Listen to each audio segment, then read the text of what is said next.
This is Leake over at Leake Accounting. I'm coming to you today to talk to you about some of the tax law changes going into effect for 2018. I want to provide this to you so that you can have a better understanding of how these tax law changes will affect you. Let's talk about business miles. If you drive to your client's location to talk to them about business or to do business with them and perform services for them or sell them goods or whatever it may be, you can deduct those mileage that you drive to your client's location. You cannot deduct the miles driving home. And the mileage deduction is still 53.5 cents per mile. Okay? Also, let's say you drive to your client's location and it's a long drive. For example, driving from Center City down to Washington, D.C. or Hampton, Virginia that day.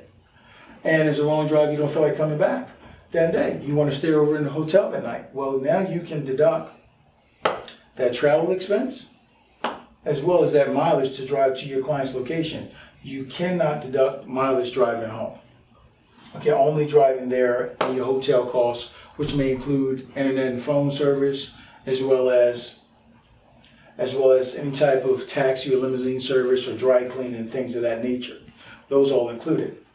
Now let's talk about one of the biggest changes from 2017 to 2018, which is meals and entertainment had a 50% deduction in 2017. In 2018 is no longer meals and entertainment. Now you can only deduct the meals up to 50%. Next, I want to talk to you about the income phase-out deduction. Although S corporations are listed here, this also pertains to LLCs and LLPs as well.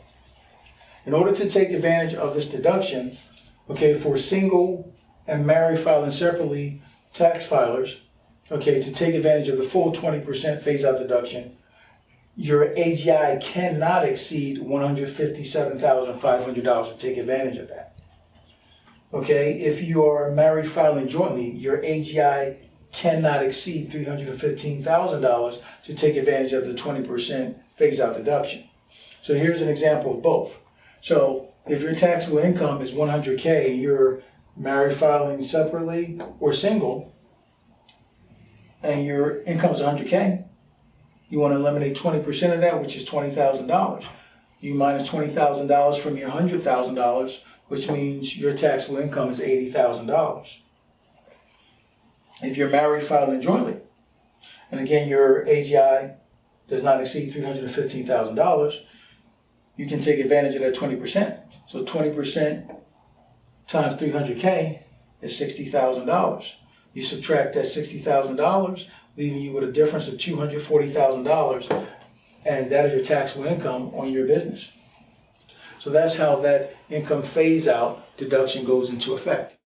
Now, if you need any more clarity or have any other questions, as always, you should reach out to your CPA or your tax professional. Or if you don't have one already, just give us a call. We'd love to hear from you. Until then, this is Leake over at Leake Accounting, preparing you for your taxes. Take care.